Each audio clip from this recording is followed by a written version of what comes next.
Are you So, tagging me on? good Sorry. good evening, everyone. Your host for tonight is Greg Piskazub, and I'm privileged to be hosting an exclusive interview with Ranjan Bhattacharya, who managed to join us this evening from wherever he is, all the travel he has, and I can only imagine how your life, Ranjan, must be busy.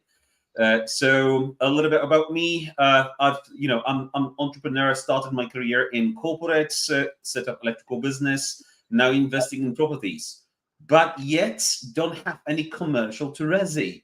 And Ranjan, I hope that I can learn something today or get a golden nugget from you. So can our audience and anyone who's watching this live or watching a replay. So Ranjan, can I please ask you to introduce yourself? There might be people who might not heard about you yet. So could you just tell us who you are? Sure. Yeah, well, great to be here. Great to be invited to this fantastic event. My name is Ranjan Bhattacharya. I've been investing and developing properties since 1990. In that time, spanning more than 30 years, suffice to say, I've done everything.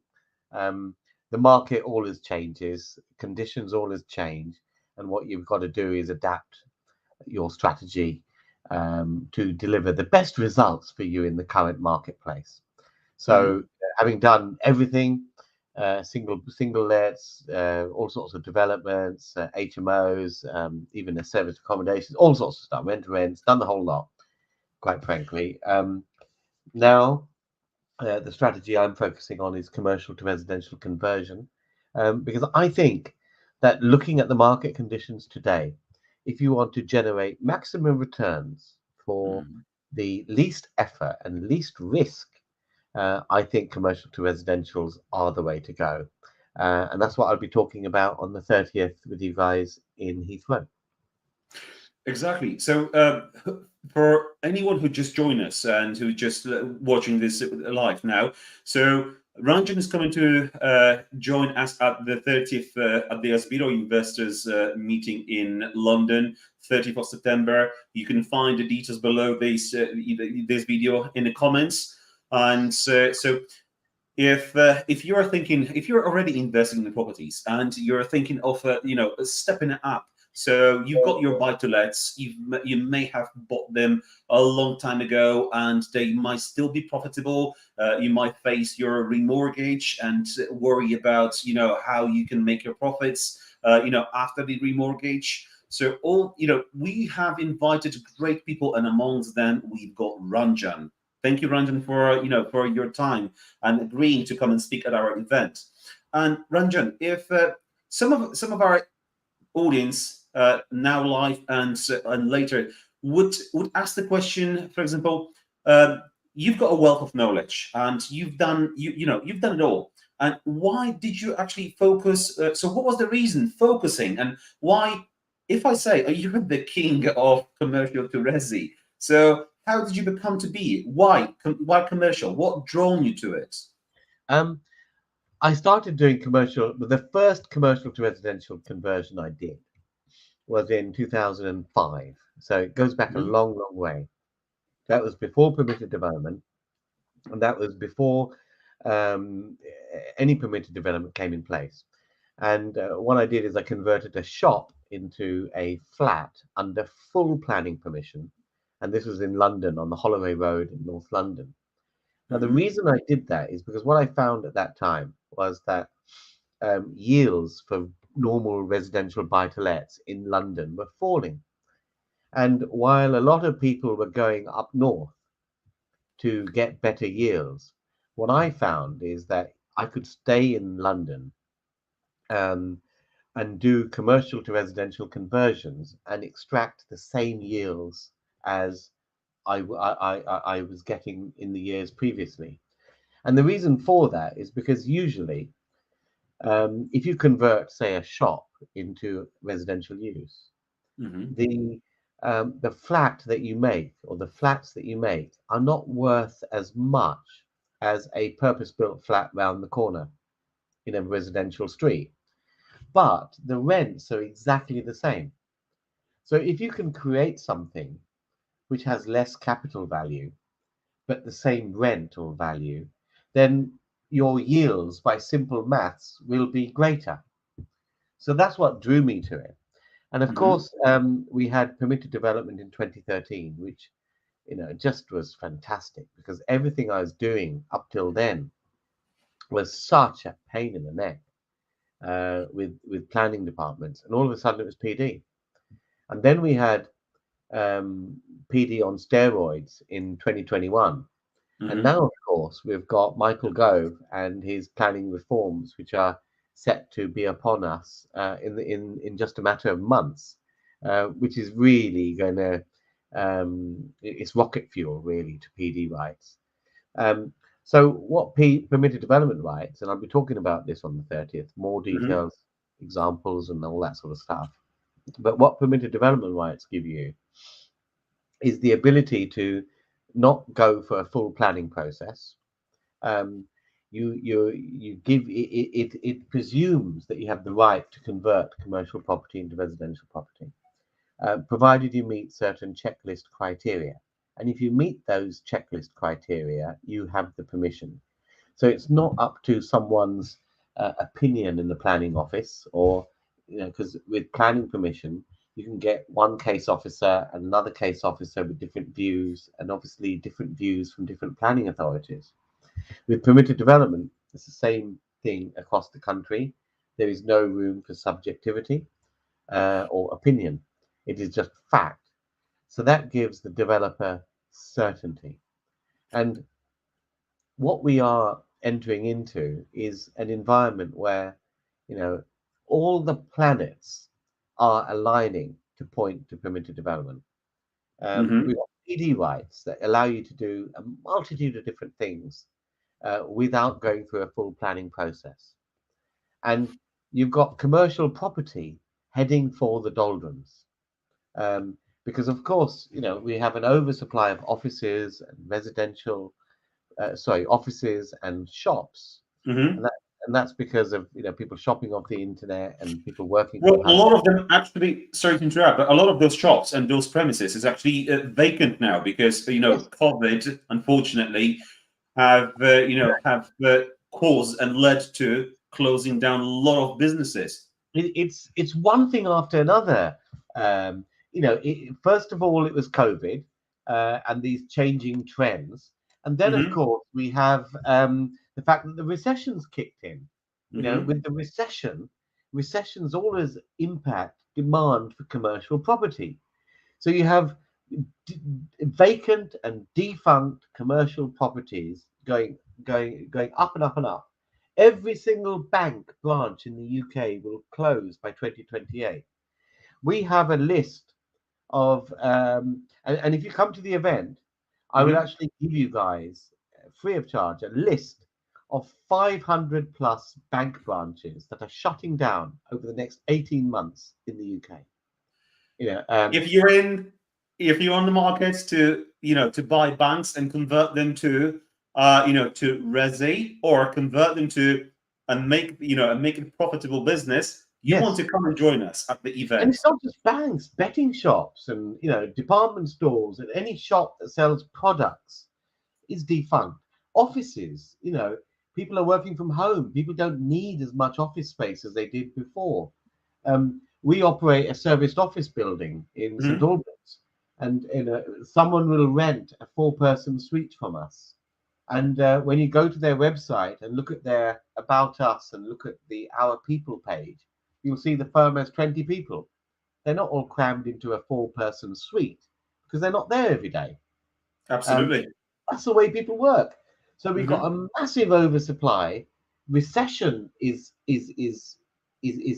making that oversupply even worse as businesses contract. There's less money in the economy, so businesses aren't growing as fast. They're contracting, so therefore they need less commercial space.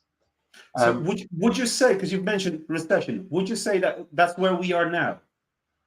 Oh yeah, definitely. I mean, Or what I'm talking about is a property recession. I mean, I'm not talking about the massaged figures of them yeah, saying we got 0.25% growth last month, so we're bumping along the bottom. It's a property recession.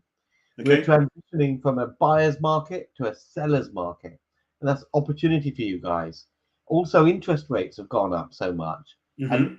the way commercial property is valued is based on yield. And when interest rates are high, the yield that people expect from their commercial investments are higher still, which means their Hmm. values go down.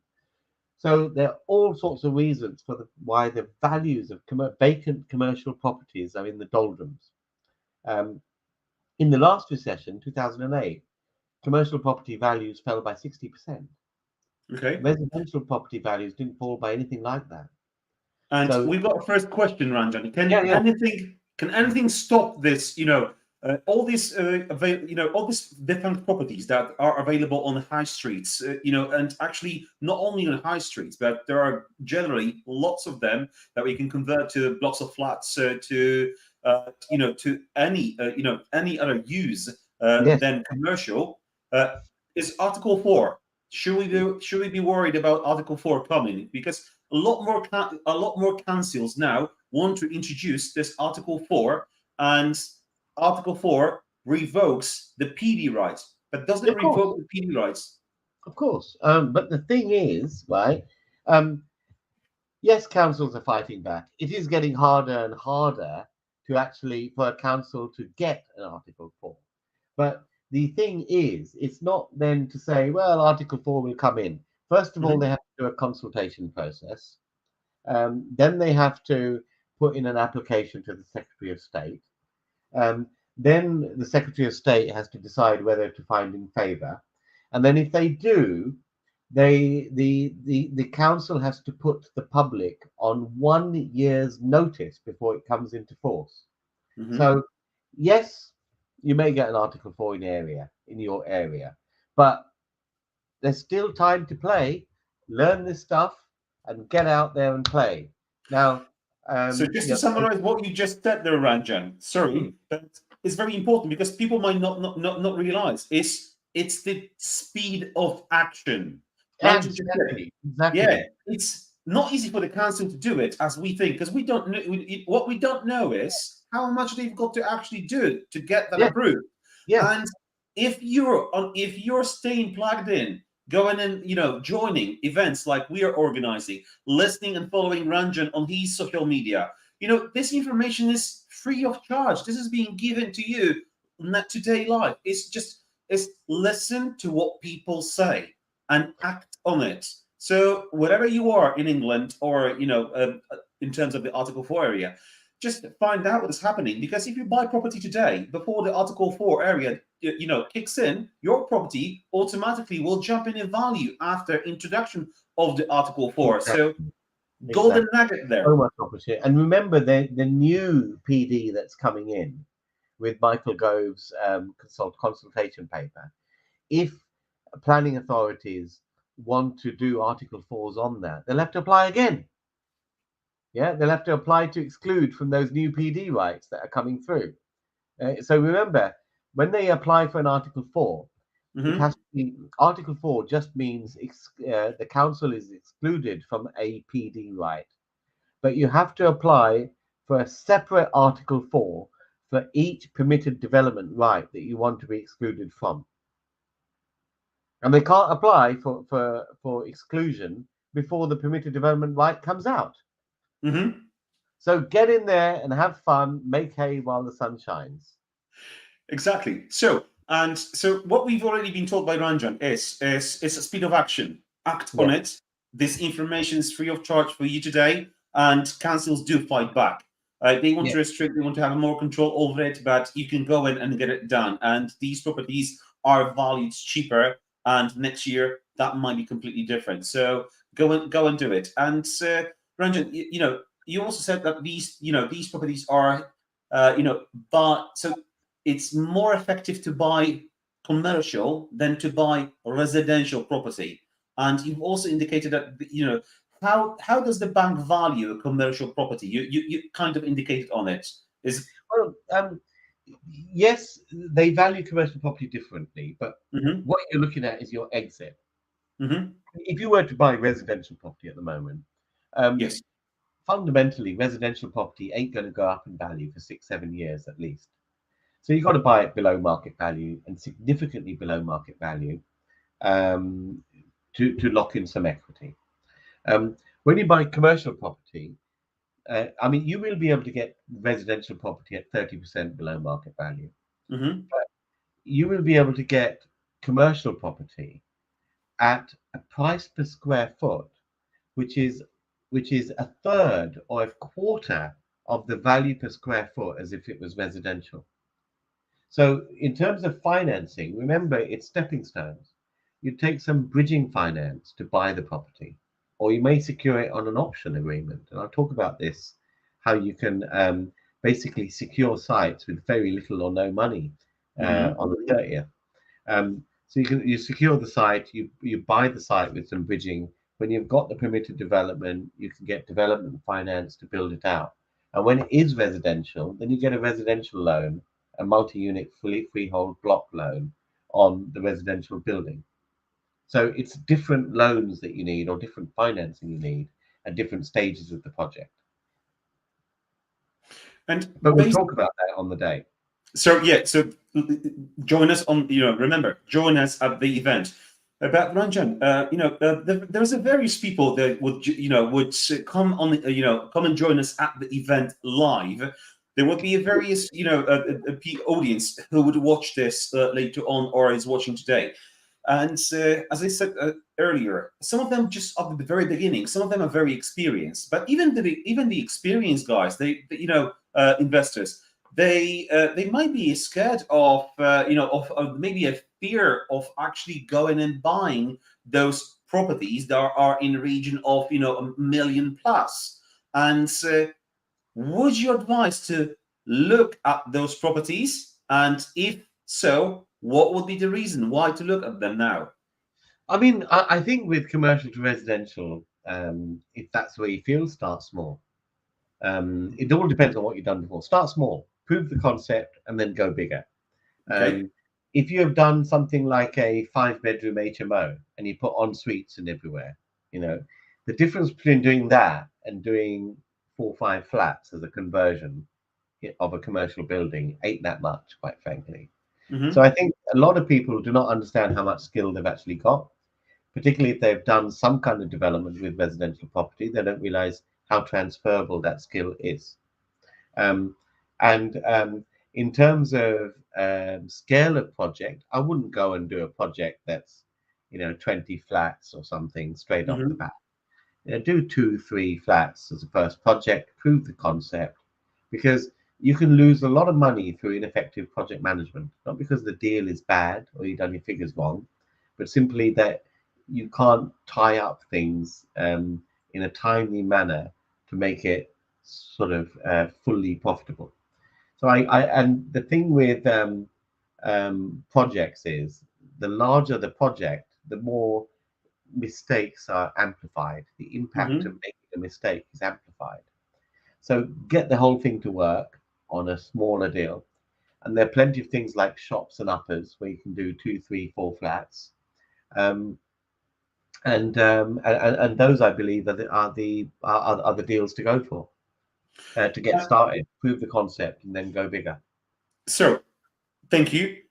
Start so for more experienced investors, just as Ranjan said, if you've done HMOs with previously, maybe a service accommodation, it's just another step up. So proof of concept. Because I would think like, oh, I need a team, I need a project manager, and so on. And you imagine that you need to build this massive team in order to help you do all of that development. But actually, what you're saying here is you don't need that. You just need to believe in yourself, because you mentioned a lot of people don't even know how skilled they are, and Yes, yes. how can they find out about it. Well, or how can they actually start believing in themselves? So how did you do it, and how would Well, you recommend other people to get that motivation kick I in? think I think it's very important to get educated, very important to get trained, very important to get clued up, and not try to figure this out on your own. Because Hmm. in a market which isn't going up, your mistakes are amplified. That's the first thing. The other thing with commercial property is I think which is different from residential property, Yep. commercial property and development, is that residential property is often an I business. Commercial ventures are often a we business. A lot of things are done as joint ventures. Mm-hmm. So I work with a lot of my students in formulating joint ventures. So I teach them what deals to find and how to evaluate them and spot to value. They bring those deals to me, and then we JV. So they mitigate the risk by having an more experienced JV partner on board with them. And that also helps with financing as well, particularly with development financing, because a lot of financiers are looking for experience. So, how do you get the experience for that first one? Well, you either have some transferable skills like the HMO stuff where you've done some conversion or development in the past, or you get the help of a experienced joint venture partner as part of your Mm-hmm. team. And that's I do the property elevator show on Sky TV, and which is currently on the telly every Thursday night at the moment. And a lot of people come on that show for funding because they want a JV partner and they want an experienced JV partner to sit on the ticket with them when they're going for certain financing and all the rest of it, because they've got that experience in the team. Isn't this amazing? For anyone who just listened carefully, what Ranjan just said there is, if you are sitting on a great project and you're thinking about, oh God, I haven't got enough money. It's just you were just what he just said. So Ranjan's prepared to do that with his students, and so people come to, as you said, an educated and well experienced and well set in the field investor like yourself. So if you're there sitting on an amazing project, speak to people, reach out, come and join us, speak to Ranjan. If you have question, we are very limited on time tonight, so Ranjan is busy and we all have to get back to our lives because the family and family and friends won't wait for forever. So if you've got a question, please leave it in a comment. If we've got enough time, we'll ask Ranjan to answer any questions. But Ranjan, that was brilliant. Thank you for that. And Thank you. yeah, so again, Ranjan is going to join us at the 30th of September in London. Information is just below the video. But Ranjan, if you could give one golden nugget for people who stack their commercial to residential deal and just go through through the due diligence, what is the number, in your opinion, number one factor they should actually pay attention to, or factor, or just the advice, what would it be? Um, Simple maths. Simple maths. What you're looking at is how much are you buying that commercial real estate for in terms of price per square foot? So um, I run the Baker Street Property Meet and Hmm. largest UK property investors networking meet. We got a meeting this Monday. One of our speakers is one of my students who bought a Boots building, Yeah. and his figures are very, very simple. He bought a Boots building in Farnborough. He bought that asset, commercial asset, for £90 per square foot. Hmm. So if converting it to residential is becomes worth £450 per square foot, and it costs you £100 per square foot to do the conversion, you quickly see how the maths add up. So Easy. you need to buy commercial real estate and how much you're paying per square foot. And then you're looking at how much is it worth per square foot converted to residential, and how much is it going to cost to get me from that commercial to residential usage. Hmm. That determines your profit. And when you start to look at those figures, that's pretty much all you need to know. And of course, you need to know um, that it meets the permitted development template for you to get the permission easily and all of that sort of stuff as well, of course. But simple maths. Okay, well, exactly. So don't overcomplicate it. It's just keep it No, no, of simple, course. because the simpler it is, the quicker you can make a decision. And when you can make a decision, you can quickly act on it. And this is it, speed of action, back again. Because And it's all about. we'll share with people some examples of how this works, and how you actually can magically create value Mhm. in a property in a market that is pretty much stagnant, if not falling. So, yeah, a little bit of property magic, yes? Something like that. I think that's one of Well, your other speakers, though, isn't it? Property magic. well, yeah. It's just, I do property wizardry. I leave the magic to him. well, for anyone who doesn't know who we talk about, if you just Google property magic, then you will know who we talk about is our dear friend Simon. Then yeah, shout out to Simon. My He's good amazing. friend He's Simon great. Sushi, I love him to bits. I love him to bits. Well, he helped me massively. So and again, as Ranjan mentioned before, is it's the power of of knowledge. Who can help you, and it's massive. And stay in contact. You need to plug into the community like this, like Asbiro, like Ranjan. He's got his own training, his own academy and own school. Is that right, Ranjan? Yes, Yes. absolutely, absolutely. But we do that for. I mean, I'd like to point out why I do that. Actually, I mean, it's to. There's so many of these opportunities up and down the country. I mean, as I mentioned earlier, I'll be sharing with you guys um, my list of 500 plus banks which are shutting down in the UK over the next 18 months. Now, these are all ripe for conversion. I can't do them all. What I kind of do through my training is share with people the strategies I use to find these things and evaluate the deals and basically get them going. And if you guys want to do it yourself, great.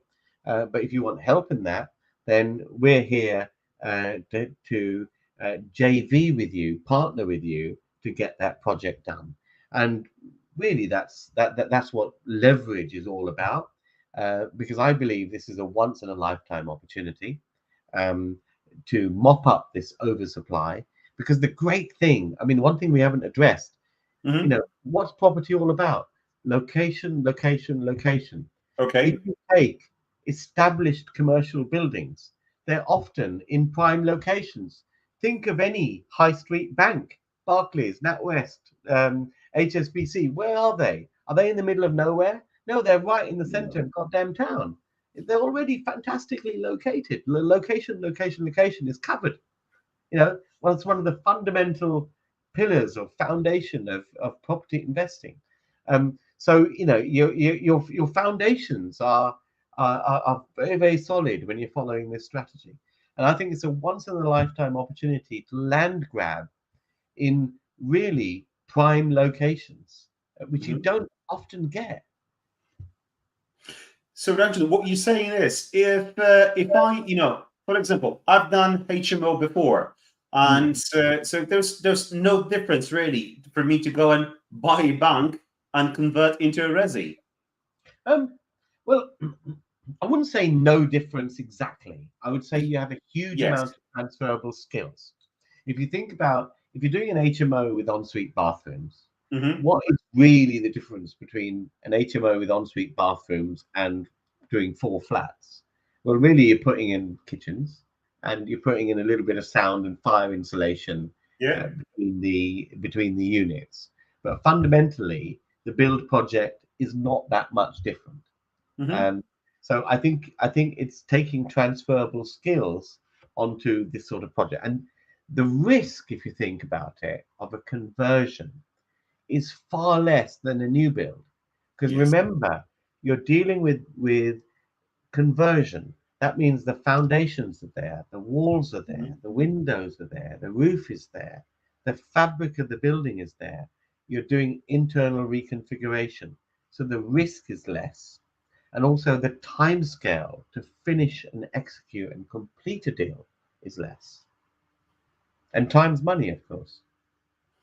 Time is money, and as you said, this is the best time. We might not have one in our lifetime, some people may say, because what was happening on the market, where people are actually, running away, being scared and fear of, the interest rates, the, cost of living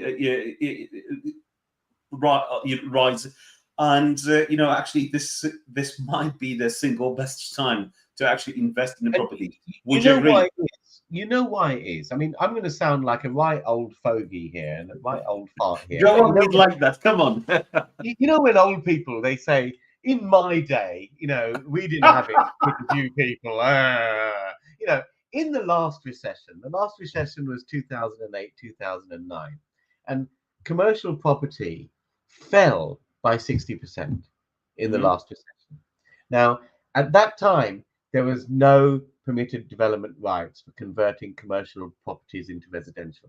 So um, the PD rights for commercial to residential conversion came in 2013.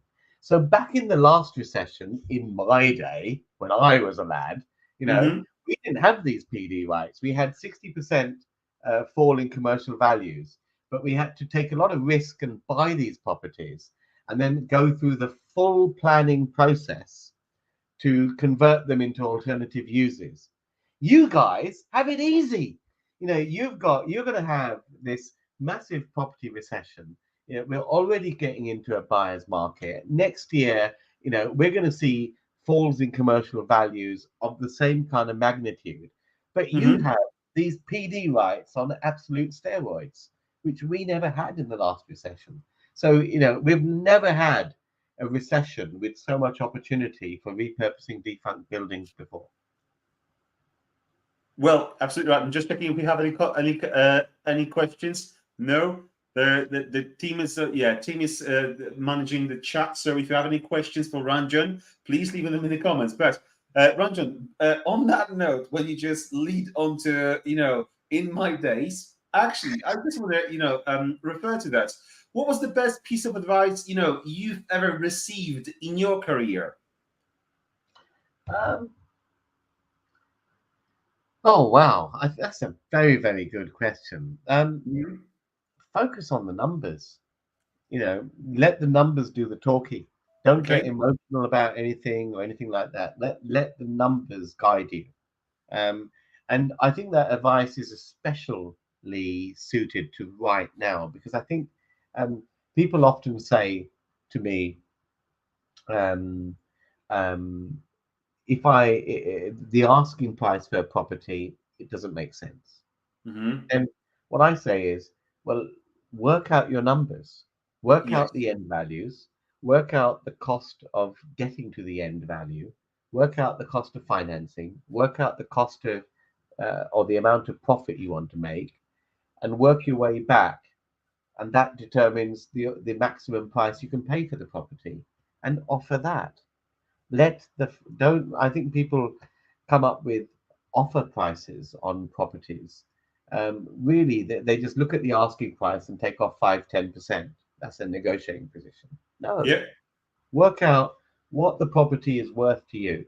Work out the cost of getting there, the cost of financing that project, how Hmm. much profit you want to make. Subtract all of those figures, and then that gives you your maximum offer price. And Let the this figures do all the talking.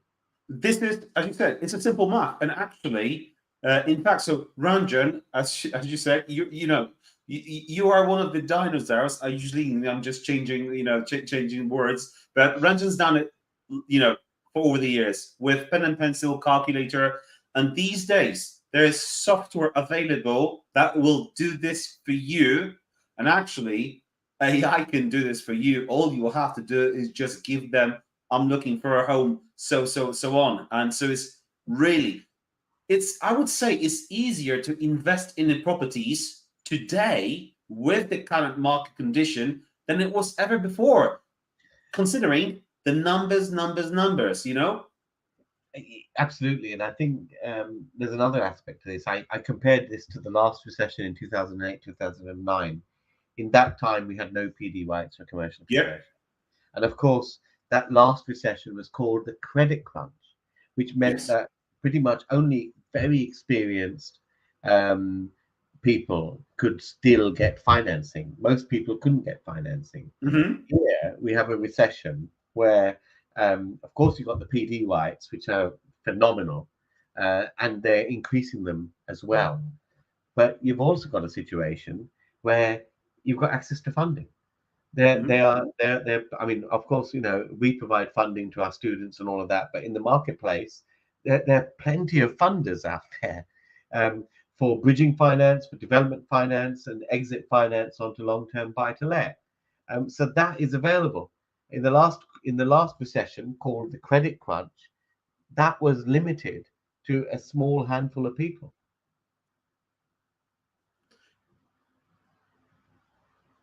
Okay. Ranjan, can you hear me? Yeah, yeah. Yeah, sorry, thought I lost you there. It was just a lag on the internet. But we do have a question in the chat. So it's Dynamod, whatever. What sort of price drops do you guys think we can expect for residential market in 24-25? Price Million drop. dollar question. What um, price what drops would we price drop? expect 24-25? I think it's going to be, obviously going to be vary from area to area, but I would expect to, um, factor in a 10 to 15% drop. Hmm. We'll see commercial values drop by about 60%, Yep. but residential 10 to 15, depending on area. But remember, um, what the questioner asked was price, not value, by the way. Hmm. The price will drop, but even if prices stay the same, um, the value of the properties has already fallen massively, because every year we have 10% inflation. Yep. The price stays the same, which means the value in real terms has fallen. So values of properties have fallen. Price, hasn't done so too much, but value has dropped. So that's why I think, we will see that prices won't drop too much, Hmm. um, simply because, inflation has meant that the values have already dropped quite a lot. But commercial property isn't valued in the same way. So that drop is driven by different things. And Ranjan, we've got another question here. Is some people say that the property investing makes housing too expensive for normal people. And what's your take on this? Who's normal people? I don't understand. So this is like, property investing makes housing too expensive for, regular people because, we Well, buy. who's going to make the housing? Do you want the government to make the housing? If the government make the housing, you're talking about the Soviet Union. You will have identikit blocks, of, flats, Yeah. everywhere. You know, I have. I mean, I know you guys deal a lot with the Polish community, and I've had loads of people in my teams who've originated from Poland, and they've told me what things were like in the communist era, and, Yeah. you basically had the government was responsible for building, apartment blocks and housing, and everyone had the same thing, and there's no competition, so it was all of the same standard. So there has to be a private sector incentivized by reward to take the risk to build out units. And I'll build them in a certain way, you'll build them in a certain way, someone else will build them in a certain way. That gives variety, first of all. you know and humans are not going to be happy if they're all in identikit, rat cages, quite frankly. um, Yes. they People need that, variety. And the other thing is, if we look at commercial conversions Hmm. specifically, you need properties at different price points. If I'm making, through permitted development, a one bedroom flat above a shop, is Hmm. that going to be worth the same as a one bedroom flat in a purpose built block in a residential side street? No. No. My one-bedroom flat above a shop is going to be worth less. So I am therefore creating an affordable housing option for Hmm. somebody to buy a one-bedroom flat who couldn't buy it in a purpose-built block in the residential side street, but they can get on the ladder, they can own their own property Hmm. because it is in a commercial conversion and the capital value is slightly less. So, with what we're doing, we're creating more housing options, we're creating more supply, which means that obviously, if we didn't create the supply, prices would be up anyway. But we're creating different types of supply at different price points to allow the maximum number of people who want to buy to participate and get onto the property ladder. So I completely reject that. I think we are helping people with more supply and more variety of supply to get on the housing ladder at various price points. There you go. And what it is, as you said, we are creating different units, different houses, different flats with unique features or different tastes, and that would appeal to a completely different audience. So, yeah, fair play. As you said, we are to a certain extent we're actually helping the Yeah, housing market to create the supply and demand, because the demand is huge and the supply is nowhere even near where we're supposed to be. So, if anything, we are helping the government. absolutely, absolutely. Great. Just Yeah, checking if there's any more questions. So, we'll have to wrap up, Ranjan, because I know you value your time, and I value my time and yours as well, and the audience. One more. Well, another surprise from Ranjan is if you are using a discount code for our tickets, which prices may have gone up already because we had a special deals just run up to the event. So please just follow the website, follow the link below, and if you use the code Ranjan10 in at the checkout, we are not only matching additional 10% on, so you get a 10% discount. We, as Bedo Investors London, we will match additional 10%, and we are gonna give that money to a charity, to a charity chosen by Ranjan. So buy tickets, put the Ranjan 10, so we can just raise as much money to a great cause. Help the ones who's in a need for the great cause, and also educate yourself how to invest, how to make the profits in the current market, which we believe it's a great time to be in today as a property investor, property developer. Ranjan, any final words to the audience that's watching us tonight? I'm really looking forward to the event. I'm really looking forward to meeting all you guys. I love networking with people. I learn so much from the questions you guys ask and chatting to you guys in the break and finding out what you're all doing, and also from the other speakers. Mhm. It is impossible to. I don't think any of the speakers on stage will be able to say that they won't go away without learning several nuggets from the other speakers. There is such a wealth and diversity of knowledge and opinion that will be shared from the stage. And I think that's one of the strengths of one of these events, because at the moment, I think we can all agree that there's massive uncertainty in the property market over the next year or so. And when you come to an event like this and you see a wide variety of speakers, um, all talking about the challenges of how they Mhm. see the future unfold, you guys attending can see where these people agree, and see where they disagree. And normally, when you get 7 or 8 speakers and they all have some commonality and in their viewpoint on how they see things going, then those are the things to actually follow. Those are the trends to kind of latch onto. So I think these sort of events are very, very powerful in giving people a sense of direction to navigate the waters ahead. And on that note, I want to give one golden nugget to anyone who's watching this. It's we still got question coming in, but this is about the action and on those events. Don't wait till the end to raise your hand and ask the question. Seize the opportunity. If you've got a question, there's nothing like stupid question. Ask, because that one thing may hold you from succeeding, from making that deal, from pursuing your goal. And don't wait till the end of the interview to ask questions. Don't wait till the end of the event to go and speak to anyone.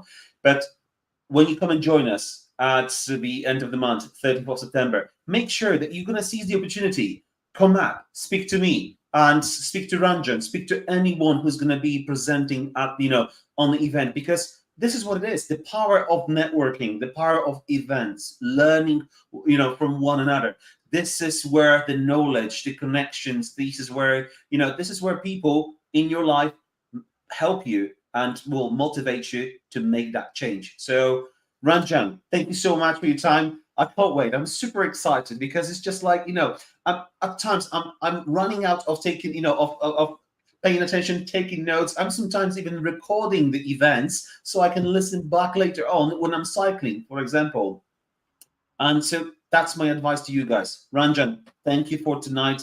Really Thank looking you. forward to see you in person, 30th of September, as Vito Investors Live. Ranjan Bhattacharya is speaking.